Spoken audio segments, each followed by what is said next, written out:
arms race. New START limits every Russian nuclear warhead that is loaded onto an ICBM missile that can reach the United States in approximately 30 minutes. The United States will use the time provided by a 5-year extension of the New START treaty to pursue with the Russian Federation, in consultation with Congress and U.S. allies and partners, arms control that addresses all Russian nuclear weapons. I would direct your attention to Secretary Blinken's statement released earlier today for additional details. Second, we are closely monitoring peaceful demonstrations against the appointment of a new rector at Boğaziçi University in Turkey. We are concerned by detentions of students and other demonstrators and strongly condemn the anti-LGBTQI rhetoric surrounding the demonstrations. Freedom of expression, even speech that some may find uncomfortable, is a critical component of a vibrant, functioning democracy that must be protected. Peaceful, prosperous, and inclusive societies depend on the free flow of information and ideas. The United States prioritizes the protection of human rights and stands shoulder to shoulder with all those fighting for their fundamental democratic freedoms. So with that, why don't we get started, Matt? Thanks, Ned. Just on New START, this is one of these days where an unusual day where I didn't really have anything that was significantly important, I don't think, to open with. But so I'll start with New START. So you've completed this, yes? Do you not see that there's any kind of dissonance in going ahead and extending an arms control treaty with the Russians at the same time as you're criticizing them very heavily for the situation with Mr. Navalny? And then secondly, and I know you were asked this yesterday about open skies, but also on the INF. I mean, is there any, as you look at arms control with Russia going forward, is there any thought in this administration to trying to return to those? Well, to your first question, Matt, there isn't any dissonance. And the common denominator, the denominator that we are adhering to in this case, are our interests. It is manifestly in our interest to have a full 5-year extension of the New START agreement. You've heard us say this before, but as we engage Russia in ways that advance American interests, as I just said, we can also remain clear-eyed about the challenges that Russia poses.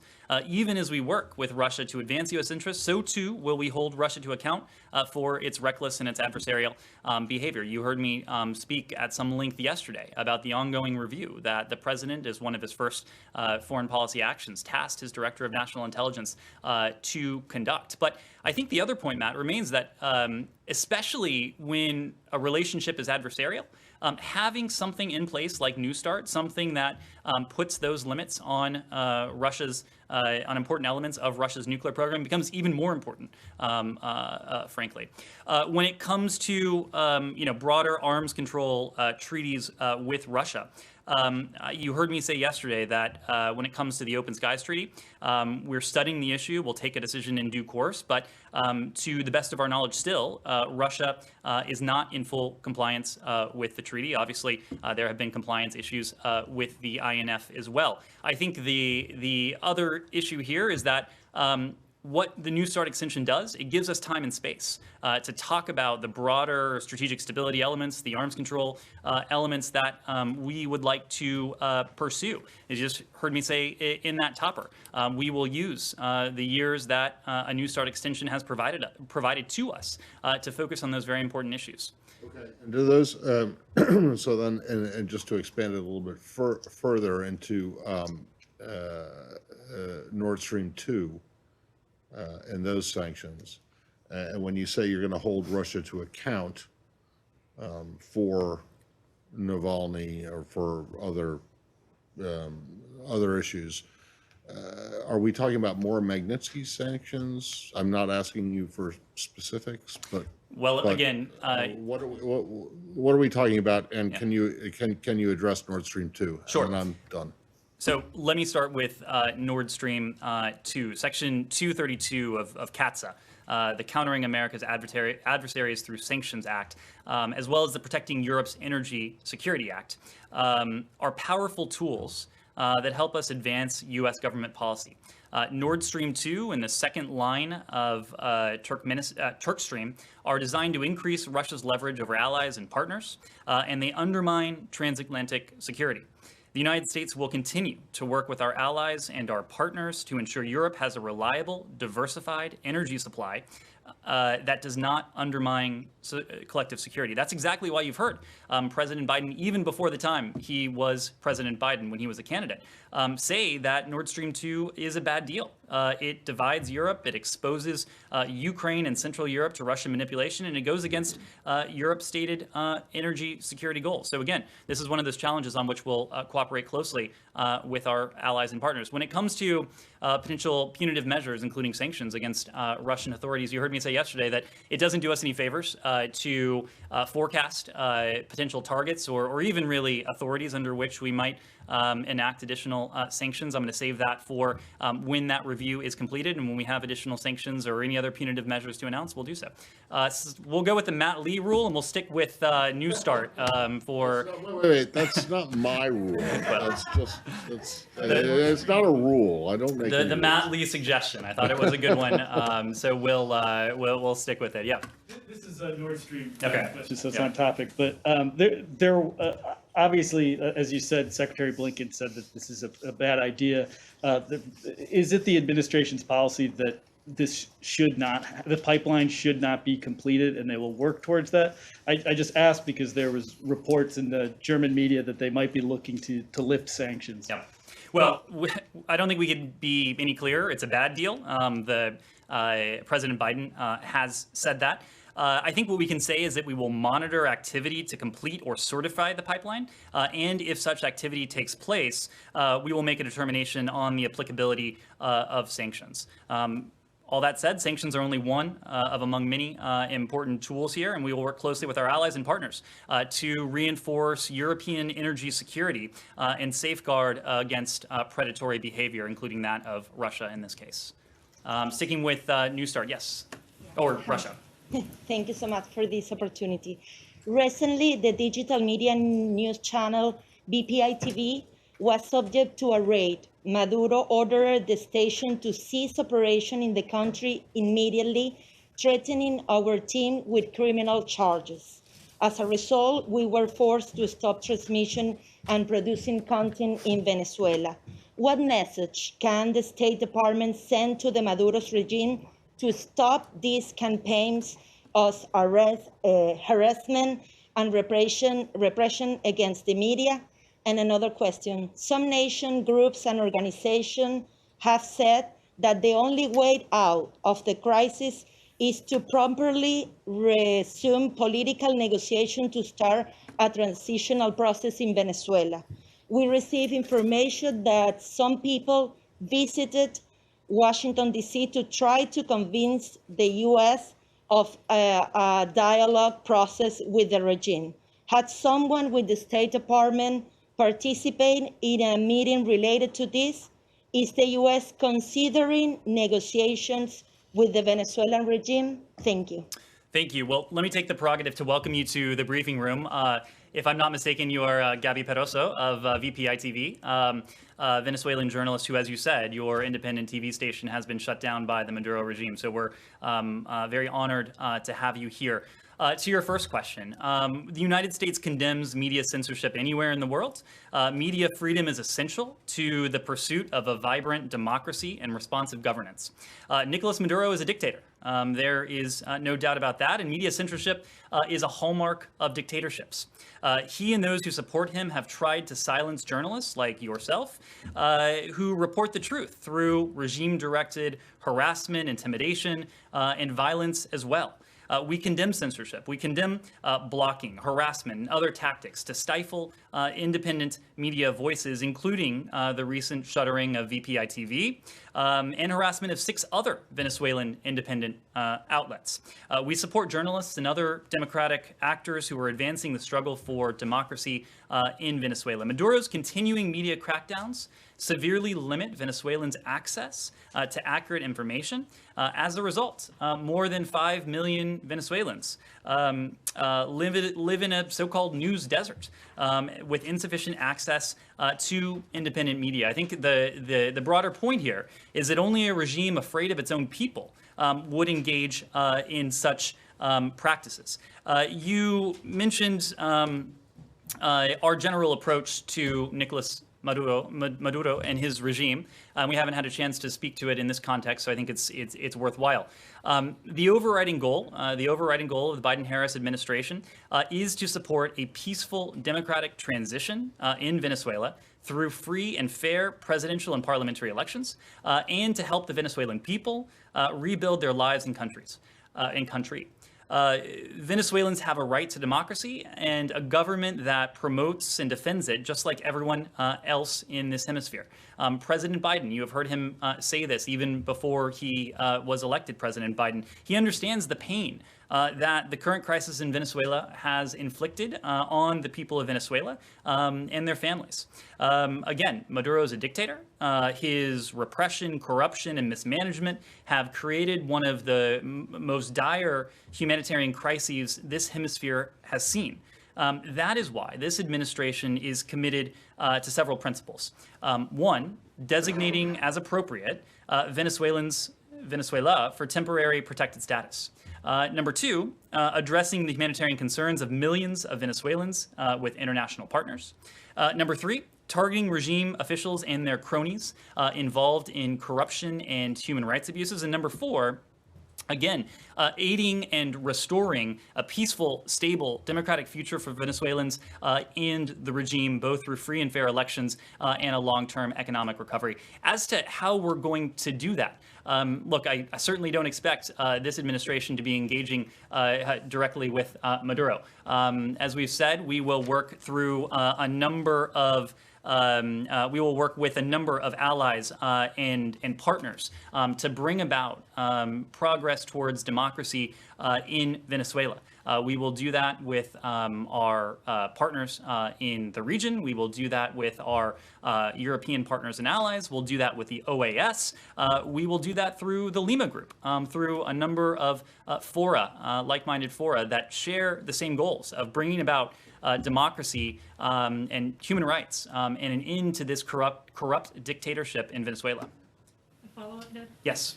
Does the Biden Administration still believe that Juan Guaido is the best person to lead the opposition in Venezuela? So the United States continues to recognize the 2015 National Assembly as the last remaining democratic institution in Venezuela. And consistent with that, the person chosen by the National Assembly to be its president as the interim president of Venezuela, Juan Guaido. Yes.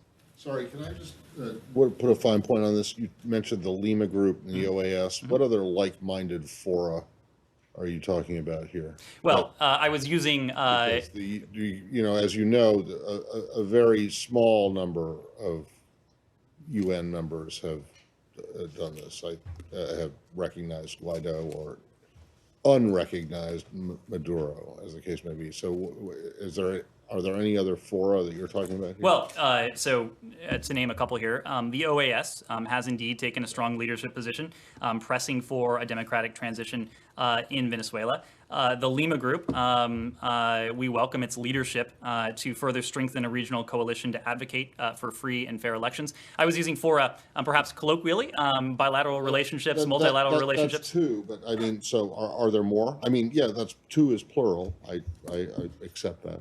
Great. But Okay. are there more that you can point to? Or is that please. it? I said fora, which are 2. Okay, 2. Working with our allies and partners. Yeah. Okay. Yes, Sean. Could you just to pursue that a little bit? Maduro, the previous administration said that there basically should be no contact with Maduro other than perhaps on logistical things like the status of the U.S. embassy there. Is this administration willing to have any sort of dialogue with Maduro if it advances the goals that you mentioned? Again, I would expect that our dialogue will be with our like-minded allies and partners, as well as with the National Assembly, Juan Guaido, as the leader chosen by that National Assembly. I would not expect any direct contact with Maduro, again, whom we consider to be a dictator. At any time, or are you talking about that's the current policy? I'm always talking about current policy. I don't want to. Clearly, I'm talking about current policy. But is the policy we will not talk to him, or is the policy we don't expect to call him anytime this week? I think it's a little bit of both. We certainly don't expect any contact with Maduro anytime soon. Again, our focus is on working with our allies and partners, working with partners in the region, working with through the fora and not through the regime directly. Can I ask a different one? Another on Venezuela. Where does that leave the Citgo 5? And can you also give us a bit of a backgrounder on the Secretary's comments or to families of people like the American veteran who's been taken by a Taliban offshoot in Afghanistan, et cetera? I would be happy to.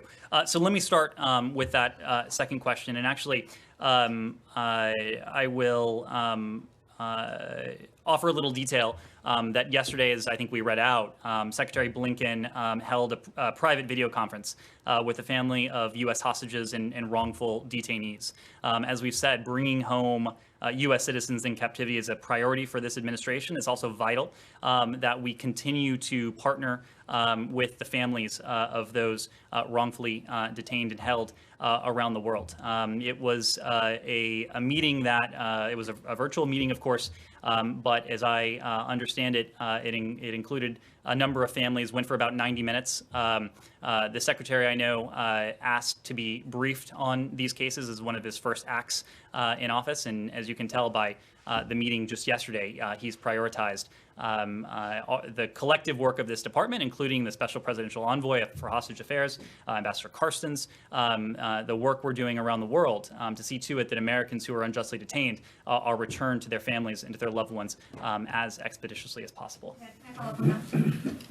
We've talked to a couple families who were on that call. The feedback was pretty positive. But one of the things that we've heard a couple times is, you know, they're kind of asking what this administration is going to do differently when it comes to trying to get those families released. You know, are you going to communicate more with the families on the back end? Are you going to deal with intermediaries? Is there something that you can do that your predecessor didn't do to try to bring those people home? Well, look, I think this may be one of those areas where there will be some degree of continuity, of course, when it comes to our efforts to release Americans who are unjustly held around the world. It is telling that Ambassador Carstens served in the previous administration. He's continuing to serve in this one. We think it's important that there be continuity there. And obviously, in his role, he's achieved great success.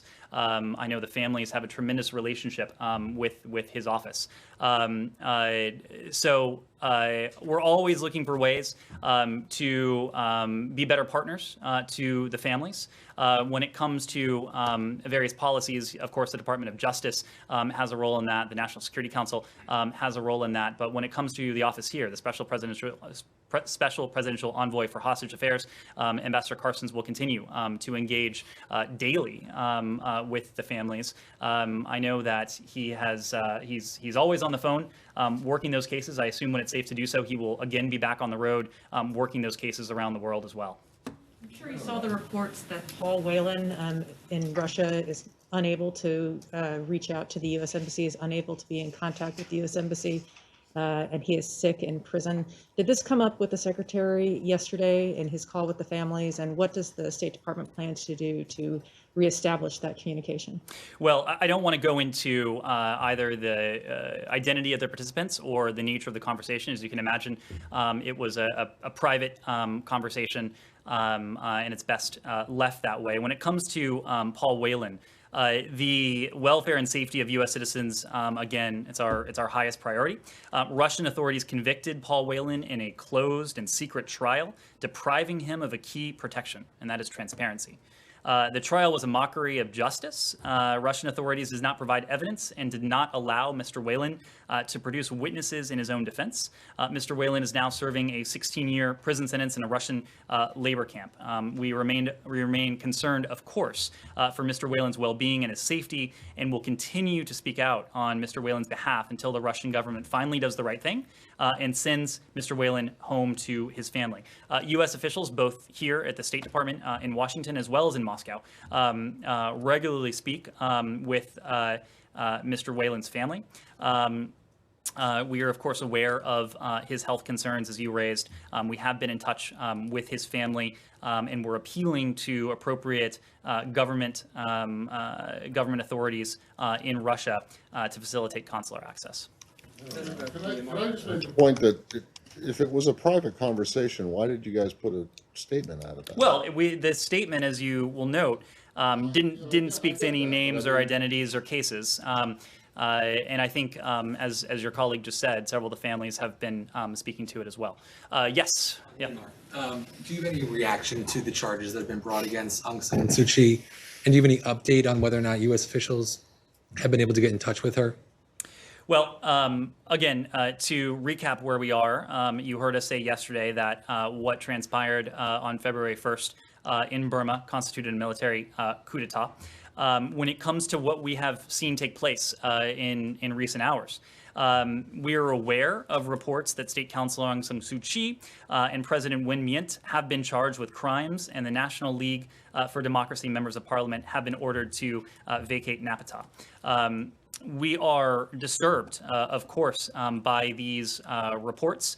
We call on the military to immediately release them all, and all detained civilian and political leaders, journalists, and detained human rights activists, and to restore the democratically elected government to power. As President Biden has said, the military's seizure is a direct assault on the country's transition to democracy and the rule of law. So has anyone been able to reach her or other leadership in NLD? My understanding is that we have not had that contact. And about the conversation that General Milley allegedly tried to have, according to the Pentagon, what was the purpose of trying to establish that call? I need to refer you to the Pentagon for any questions about what the chairman may be attempting to do. Before we move on, have you guys made any decisions, sorry, Nick, about specific aid suspension cuts, or is that still under review? So the review is ongoing. Matt, as you will know, it just started yesterday. You are right that we have moved swiftly to assess the facts and do the legal analysis of this case. We came to that designation of a coup in very short order, but that review is ongoing. We'll be guided by our longstanding commitment to the people of Burma and their aspirations for democracy, peace, justice, development, and human rights. Continuing our support for the people of Burma is more important now than ever, even as we determine what additional policy moves may be appropriate for those behind this coup. Yes. Can we go to Ron? Can I ask just one more on One more on Burma? You just said the continuing support for the Burmese people is more important now than ever. Yep. Have you started a review of whether or not the crimes against the Rohingya is a genocide? So you heard at the time Secretary Designate Blinken speak to note that he would undertake such a review. I don't have any further details to reach out. Secretary Blinken has now been on the job just a week today, so we're very early. As we have additional details to read out, certainly will. Anything else on Burma? Confirmed a lot of other reviews, though. Why wouldn't you confirm whether or not you've started this one? I don't have an update. When we do, we'll let you know. Yeah. Could you comment on whether you think China is going to be part of an international response on Myanmar, and any efforts that you're doing at the moment to make that happen? And separately but related, there's a delay in the confirmation of your nominee for the US ambassador to the UN. Is that affecting diplomatic efforts to respond to the crisis in Myanmar? Well, on your first question, I was struck by what was in President Biden's statement I guess it was early yesterday morning. He said the United States is taking note of those who stand with the people of Burma in this difficult hour. We, of course, have been working assiduously around the clock, both here at the State Department as well as in our embassies around the world. Again, as I was saying yesterday, with our like-minded allies and partners to ensure that our response is coordinated and that's appropriate. I'm sure, at least I hope, many of you saw the G7 foreign minister statement on the situation in Burma that came out at, I believe it was 7 a.m. Here in D.C. The UK issued it overnight. It was a very strong statement, and that was no accident. It called the events in Burma a coup. It also said, we call upon the military to immediately end the state of emergency, restore power to the democratically elected government, to release all those unjustly detained, and to respect human rights and the rule of law. So very unequivocal there from our G7 allies and partners in this case. To your second question, when it comes to Ambassador Thomas Greenfield, look, if we are going to hold China to account, we need a confirmed ambassador to the UN, a confirmed United States permanent representative to the UN. Ambassador Thomas Greenfield has been sounding the alarm on China for decades now. The Biden administration is prepared to outcompete the Chinese across the board, including at the UN, and it's important that to that end she be swiftly confirmed. Yes. Does the Biden administration support the one China policy? Uh-oh.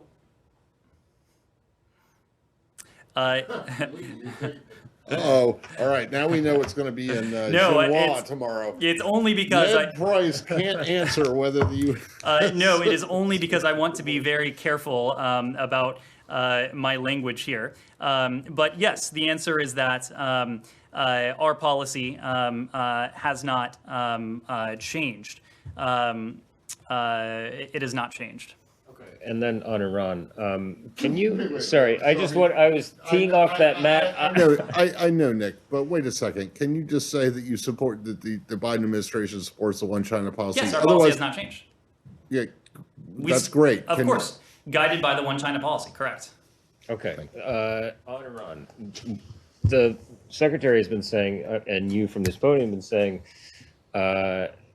once Iran comes back to compliance, the U.S. will abide by its commitments under the JCPOA.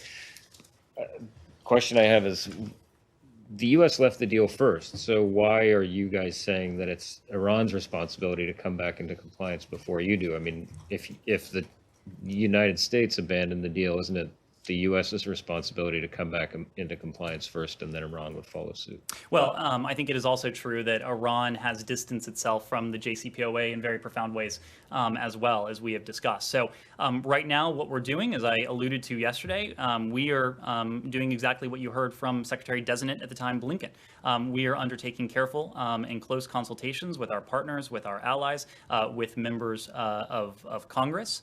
There's been a proposition that President Biden put on the table. I am not out here to negotiate in public with any country, and we're not there yet, frankly.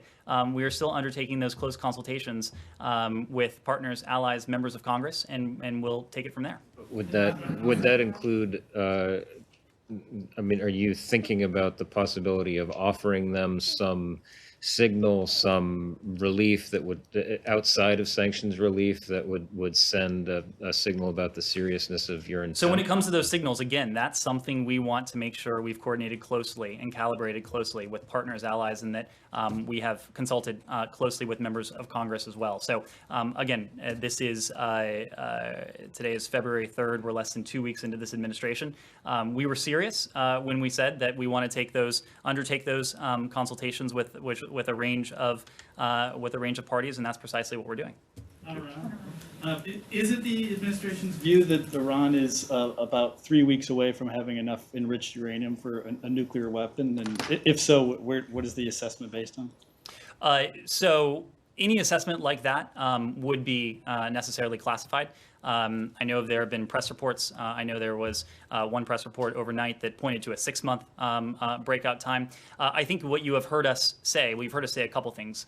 Number one, when Iran was fully complying with the Iran deal, that time was 12 months. Now that Iran has been in a position to distance itself from those strict protocols, that strict verification and monitoring regime, Iran is closer. That breakout time is shorter, but I wouldn't want to characterize that from here. Our goal, consistent with our goal to keep Iran's nuclear program in a box and to ensure that it can never obtain a nuclear weapon, is to make that breakout time as long as possible and to have those verifiable measures in place to make sure that Iran can never obtain a nuclear weapon. So when Secretary Blinken raised this in his interview about weeks away, he was just referring to public media reports? He didn't say that. I think you're misquoting him. What he said is that Iran, if left on its current trajectory, could one day be within weeks. He was not speaking about the present. He was speaking about continuation of the status quo if left unchecked. It's precisely why we're approaching this with such great urgency. Again, starting those consultations right off the bat. Partners, allies, members of Congress. Still in Iran? Yes. Yeah, I'm sure you saw the reports yesterday that Iran had brought on more centrifuges online. And given that this is a deepening of violations of the JCPOA, given that you see Israel come ahead, Israeli officials close to Netanyahu saying that if Iran gets closer to building a bomb, that it will have no choice but to launch some military action. Is there a red line in Iran's production of nuclear capability that the United States would say, no, we cannot rejoin this agreement? I'm not going to set a specific time frame from the podium, certainly not today. I think what we can say is what I said before. We want that breakout time to be as long as possible.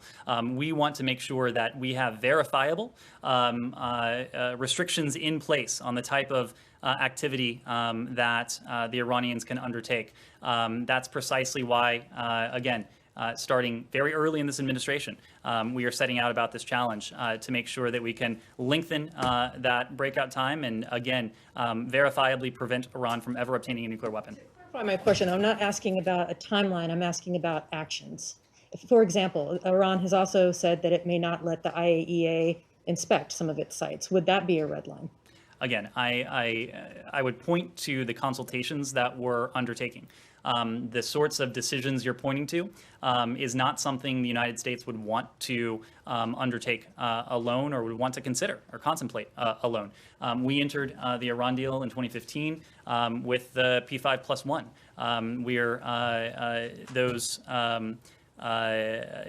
Those are a set of allies and, in a couple cases, tactical partners that we want to make sure we are coordinating with.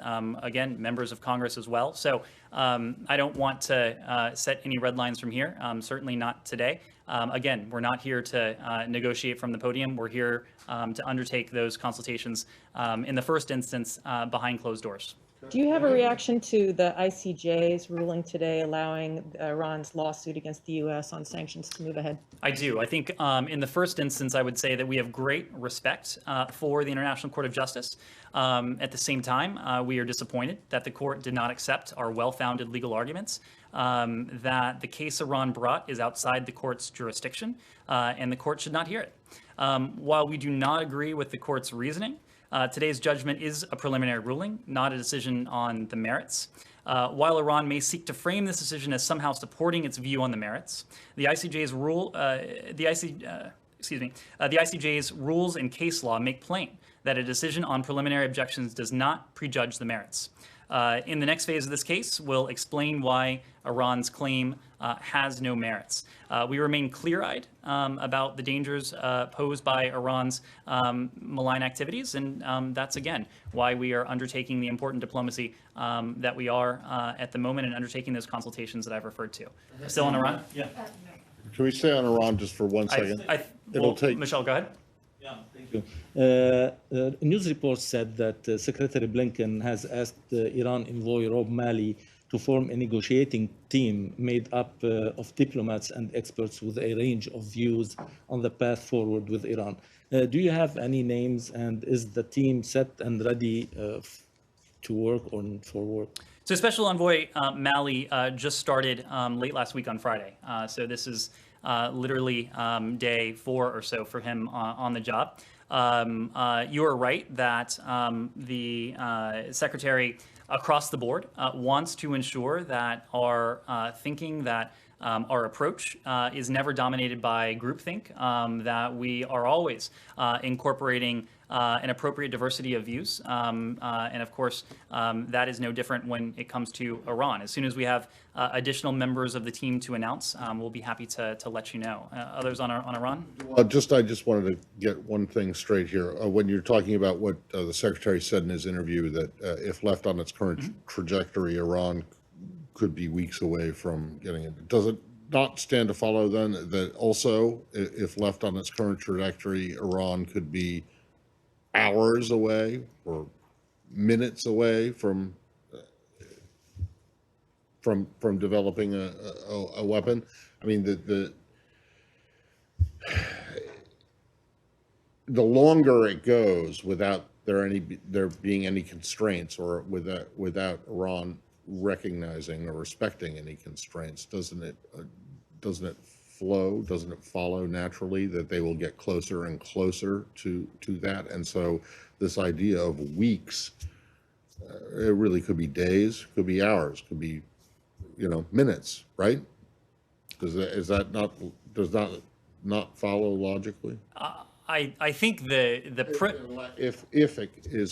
it continues. Sure, you can take any argument to the extreme, any argument to the absurd. I think what we are saying here. I don't think it's absurd at all. I think what we are saying here is that we are approaching this challenge with urgency because we understand that with Iran not currently complying with its obligations under the JCPOA, this challenge does grow more acute, and that's exactly why we are undertaking these consultations. I know we've gone on for a little while. Any last questions?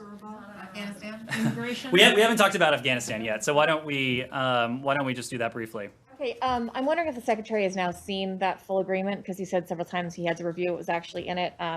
Is there anything in it that surprised him that he disagrees with? And Zal is still on the job. What exactly are his marching orders? Is he trying to salvage what's there, or are we starting from scratch again? Where are you seeing this? And can you also comment on the Taliban's rejection of Kirby's comments from the Pentagon last week? Well, so I think it's worth starting with just a broad survey and recap of where the president is. And as you have heard the president say, he is committed to bringing a responsible end to these so-called forever wars, these wars that have gone on for nearly 2 decades. And the Biden administration plans to support the ongoing peace process between the Islamic Republic and the Taliban, aimed at achieving a just and durable political settlement and a permanent and comprehensive ceasefire. We are doing that because we believe it is the best way to achieve our objectives. We're committed to supporting the diplomatic process that is underway. When it comes to the U.S.-Taliban agreement, we're reviewing what has been negotiated, including that agreement. The review will include an assessment of whether the Taliban are fulfilling their commitments to cut ties with terrorist groups, to reduce violence, and to engage in meaningful negotiations with the Afghan governments and other stakeholders. At this time, no decisions about our force posture have been made. We are committed, as I said, to supporting the diplomatic process, and we're committed to ensuring that Afghanistan never again provides a base for terrorist attacks against the United States, our partners, or our interests. Has the Secretary been read in on the entire agreement, though, or is that process still going? As I said, we are reviewing the U.S.-Taliban agreement. One more on Canada. Let's not go to a new topic. Anything else on Iran, on Afghanistan before we call it a day? Your reaction. Canada's a good one. Let's just close out on Afghanistan. We are doing this every day, I should say, with the caveat that, of course, we have some VIPs coming our way tomorrow. So we may not be able to do this briefing tomorrow. But again, we are going to plan to do this on a routine basis. So the Taliban rejected U.S. criticism that they weren't holding up their end of the agreement. Do you need to see them publicly repudiate Al-Qaeda, which they have not done so far? Well, our review of what was negotiated with the Taliban includes assessing not just what the group has committed to, but what they have done and what more remains. We've had regular discussions with the Taliban regarding implementation of the counterterrorism commitments that you were referring to, and will continue to do so as that diplomatic process continues to unfold. So with that, thank you very much, everyone, and we will see you Friday, if not sooner. Is it a call on Friday, or are we doing this? We're planning to do a call on Friday. Do you know what time that might be? Can you come around front and